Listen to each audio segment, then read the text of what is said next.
Check out the new boat name, 5 of a Kind.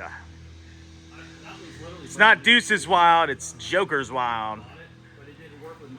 But check it out, looking good. We've got a 1/4 inch thick blue acrylic, topped with a machine brushed aluminum, topped with another piece of blue acrylic, on top of a full color print we got here that's laid down on top of the aluminum. So that gives it a nice UV protection. It's all trimmed to edge, and man, that looks good. Look at that dimensionality. Boom. That's gonna look really good. And we're also gonna offset this on the boat with standoffs so that it'll kind of pop off the back and give it even more dimension. Yeah, look at that.